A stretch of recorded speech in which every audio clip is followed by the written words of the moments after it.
இது தப்பு நடந்துருச்சு, இதுக்கு நான் மன்னிப்பு கேட்கிறேன், எதுவுமே சொல்லல. மீண்டும் மீண்டும் மீண்டும் மீண்டும் ஒரு பொம்பளை மேல பழிய போட்டு இப்ப அந்த பொம்பளையை திருப்பி திருப்பி அட்டாக் பண்ணுங்க. குளு குளுன்னு காத்து வீசுது. உங்கள் சத்யாவில் குளு குளு ஏசி ஆஃபர்.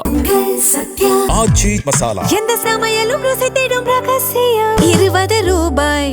வணக்கம், எல்லாரும் எப்படி இருக்கீங்க? நல்லா இருக்கீங்களா? நேற்று தான் புயலுக்கு பின்னாடி அமைதினா இப்போ மிகப்பெரிய சூறாவளியே அடிக்குது. ஆக்டர் ரவி மோகன் அவர்கள் வந்து இன்டர்வியூ கொடுத்துருக்காரு. பல நாள் என்ன கேட்டீங்க, ஆம்பளையே நீங்கள் திட்டமாட்டுறீங்க, ஆம்பளையே நீங்கள் திட்டமாட்டுறீங்க, பொம்பளைங்களை கேள்வி கேட்குறீங்கன்னு. ஸோ ஃபுல் வீடியோ பார்த்தவங்களுக்கு தெரிஞ்சிருக்கும் எந்த கமெண்ட்லேருந்து இந்த பிரச்சனை, எந்த ஆக்ஷனுக்கு ரியாக்ஷன் வந்துச்சுன்னு உங்க எல்லாருக்கும் தெரிஞ்சிருக்கும். ரியாக்ஷன் வந்து தப்புன்னு தெரிஞ்ச பிறகு, அவர்கள் கைகள் கட்டப்பட்ட பிறகு இப்போ வந்து அவர்களோட தரப்பு வாதத்தை சொல்கிறாங்க. இது முன்னாடி சொல்லியிருக்கணும். பிரச்சனைகள்லாம் ஆரம்பிக்கிறதுக்கு முன்னாடி அவங்க கஷ்டங்களை சொல்லியிருக்கணும்.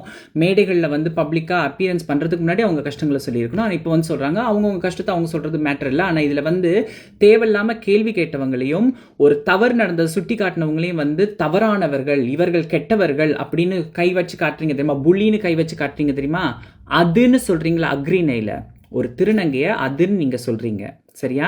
அவன்னு சொல்லல, அவ இல்ல அவங்க அப்படி சொல்லாம அதுன்னு நீங்க சொல்றீங்க, ஒரு ஆப்ஜெக்ட் மாதிரி சொல்றீங்க அக்ரினைல. இதைத்தான் தப்பு தப்புன்னு எத்தனையோ வருஷமா நாங்க சொல்லிட்டு இருக்கோம். அப்போ உங்க மனசுல எவ்வளவு ஒரு கீழ்த்தனமான ஒரு எண்ணம் இருக்கு ஒரு திருநங்கையை பத்தி. இதுவும் ஒரு புள்ளி தான், இதுவும் ஒரு புள்ளி தான். ஃபெமினிசம் பத்தி பேசியிருக்கீங்க. நான் ஒரு ஃபெமினிஸ்ட். என்னத்துக்காக நீங்க ஃபெமினிஸ்ட்னா வந்து பாலியல் வன்புணர்வு சீனை வந்து உங்க படத்துல வச்சிருக்கீங்க. அந்த மாதிரி ஒரு படத்துல நடிச்சதால நீங்க ஃபெமினிஸ்டா? ஃபெமினிசம்னா என்னன்னு தெரியுமா? எனக்கு கிடைச்ச ஈக்குவல் ஃப்ரேமை வந்து நான் ஒரு நடிகைக்கும் கொடுத்தேன். எனக்கு கிடைச்ச அதே மாதிரி ஒரு பாட்டு, ஒரு செலிப்ரேஷன் பண்ற ஒரு பாட்டை வந்து ஒரு நடிகைக்கும் கொடுத்தேன். எனக்கு கிடைச்ச அதே ஒரு இன்ட்ரோ சீனை வந்து ஒரு நடிகைக்கும் கொடுத்தேன். எனக்கு கிடைச்ச அதே டயலாக்கை வந்து என்னோட சக நடிகைக்கும் கொடுத்தேன். என் சக நடிகைகள் வந்து அவுத்து போட்டு ஆடக்கூடாது. வின்டர்ல வந்து நாங்க ஜாக்கெட் போட்டு ஆடும்போது என்னோட சக நடிகைகள் வந்து சின்ன சின்ன துணியில ஆடக்கூடாதுன்னு நான் சொன்னேன். இதெல்லாம் சொல்லியிருந்தீங்கன்னா நீங்க ஒரு ஃபெமினிஸ்ட்னு சொல்லலாம். ஓகே, இதை பத்தின புரிதல் இல்லாம நீங்க பேசி வச்சிருக்கீங்க. இதெல்லாம் பார்த்துட்டு ஒரு சில கூட்டம் வந்து எங்களை தப்பு தப்பு தப்பு தப்பு தப்பு தப்பு தெரியும்.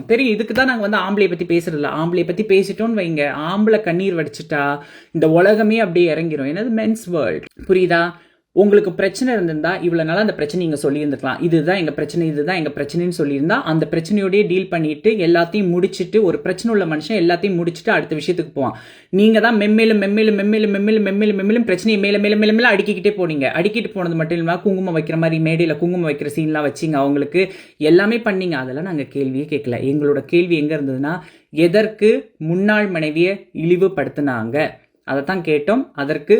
அதால தான் பிரச்சனையை ஆரம்பிச்சது. அதால தான் இந்த உங்களுக்கு நடந்த இந்த கடந்த நாட்கள் நடந்த எல்லாமே உங்களை தேடி வந்தது. நீங்க செய்த ஆக்ஷனுக்கு வந்த ரியாக்ஷன். அதுக்கு நீங்க மற்றவங்களை பிளேம் பண்ணி பிரயோஜனம் இல்லை. மக்களே, நீங்க இப்ப எங்களை திட்ட போறீங்கன்னா தாராளமா நீங்க திட்டிக்கங்க. நீங்க இதைத்தான் பண்ணுவீங்க, புரியுதா? உங்களுக்கு இதுதான் வேலை, உங்களுக்கு இது ஒரு என்டர்டைன்மெண்ட். இந்த என்டர்டைன்மெண்ட்ல வந்து நாங்க வில்லன்னா நான் வில்லனாவே இருந்துட்டு போறேன், புரியுதா? என்றைக்குமே அது சொன்னார் தெரியுமா, அந்த அது வந்து என்றைக்குமே உங்கள் கண்ணுக்கு வில்லனாக தான் படும். நாங்கள் வந்து என்றைக்குமே நல்ல மனிதர்களாக உங்கள் கண்ணுக்கு பட மாட்டோம். ஸோ வில்லனாகவே நான் இருந்துட்டு போகிறேன். என்னோட கருத்தை நான் வந்து தைரியமாக முன்வைத்தேன். அந்த தைரியத்தோடு தான் நான் இங்கே உட்காந்துருக்கேன். எங்கேயும் ஓட மாட்டேன், நான் அழமாட்டேன், ஒப்பாரி வைக்க மாட்டேன், விக்டிம் கார்டு ப்ளே பண்ண மாட்டேன், எதுவுமே பண்ண மாட்டேன், புரியுதா? ஆக்ஷன் எங்கேருந்து வந்துச்சோ அதுக்கு தான் ரியாக்ஷன் வந்துச்சு. ஒன்று சொல்லிக்கிறேன், ரியாக்ஷனை தாங்க முடியாட்டி பப்ளிக் லைஃப்பில் இருக்காதீங்க. அது ஒரு நடிகருக்கு தெரிஞ்சிருக்கணும். இத்தனை வருஷமா நடிகராக இருக்கிறவருக்கு தெரிஞ்சிருக்கணும். ஒரு ரியாக்ஷன் வந்தா, நம்ம ஒரு ஆக்ஷன் பண்ணா அதுக்கு வர ரியாக்ஷனுக்கு நம்ம எப்படி நடந்துக்கணும், அந்த ரியாக்ஷன் எப்படி ஹேண்டில் பண்ணணும்னு தெரிஞ்சிருக்கணும். நம்மளோட இன்ஸ்டாகிராம் ஹேக் ஆயிருந்தா மன்னிச்சுக்கங்கன்னு ஒரு வார்த்தை கேட்கணும். அதை அப்படியே மறைச்சிட்டு இந்த இன்டர்வியூல வந்து அவ இன்ஸ்டாகிராம் ஹேக் ஆயிருந்துச்சு, அதால வந்து இவ்வளவு விஷயம் நடந்துச்சு, இவ்வளவு கெட்ட வார்த்தைகள் போடப்பட்டிருக்கு, என்னோட முன்னாள் மனைவியை பத்தி ஏற்கனவே கான்ஃபிளிக்ட் இருக்கிற இடத்துல என்னோட முன்னாள் மனைவியை அசிங்கப்படுத்துறது வந்து தப்பு தான், சாரி, இது தப்பு நடந்துருச்சு, இதுக்கு நான் மன்னிப்பு கேட்கிறேன், எதுவுமே சொல்லல. மீண்டும் மீண்டும் மீண்டும் மீண்டும் ஒரு பொம்பளை மேல பழிய போட்டு இப்ப அந்த பொம்பளையை திருப்பி திருப்பி அட்டாக் பண்ணுங்க.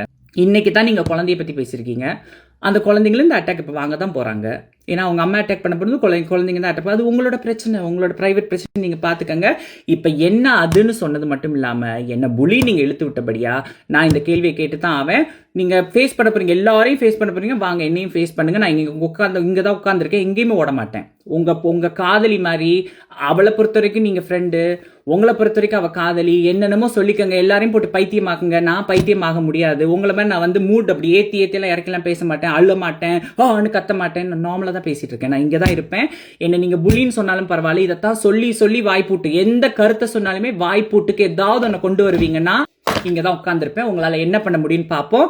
ரவி மோகன் அவர்களே, என்ன அதுன்னு அக்ரிணைக்கு சொன்னதுக்கு உங்களை நான் வன்மையா கண்டிக்கிறேன். உங்களுக்கு என்னோட பேர் சொல்ல உரிமை தைரியம் இருந்தா நீங்க தைரியமா சொல்லுங்க. முடியலைன்னா என்னை பத்தி மென்ஷனே பண்ணாதீங்க. அவ்வளவுதான். புரியுதா? அது எப்படிங்க ஒரு சில டிவியில் வந்து ஒரு நடிகை மாதிரி நடிச்சு காட்டினாலோ ஒரு நடிகனை மாதிரி நடிச்சு காட்டினாலோ நடிகர் விஜயகாந்த் மாதிரி பண்ணி காட்டினாலும் அது வந்து உங்களுக்கு வந்து கலை. அதை பார்த்து சிரிப்பீங்க, கை தட்டுவீங்க. வேற இந்த நான் நாடக நடிகை மாதிரி பண்ணி காட்டினாலும் உங்களுக்கு அதெல்லாம் கலை, சிரிப்பீங்க. அதே இதை நம்ம வந்து சோஷியல் மீடியாவில் பண்ணால் வந்து புலி. நல்லா இருக்கு உங்களோட டபுள் ஸ்டாண்டர்ட். எனக்கு டபுள் ஸ்டாண்டர்ட், நீங்கள் மிகப்பெரிய டபுள் ஸ்டாண்டர்ட். நிறைய ஷோ நக்கல் பண்ணி தான் ஓடிக்கிட்டே இருக்கு. ஒரு சேனலே நக்கல் பண்ணி தான் ஓடுது. எனக்கு நீங்கள் கிளாஸ் எடுக்கிறீங்க. நான் இங்கே தான் இருப்பேன். இந்த வீடியோ உங்களுக்கு பிடிச்சிருந்தா மறக்காம லைக் பண்ணுங்க, ஷேர் பண்ணுங்க. இதே மாதிரி தொடர்ந்து நிறைய இன்ட்ரெஸ்டிங்கான வீடியோஸ் பார்க்க வீட்டாகிஸ் சேனலை சப்ஸ்கிரைப் பண்ணுங்க.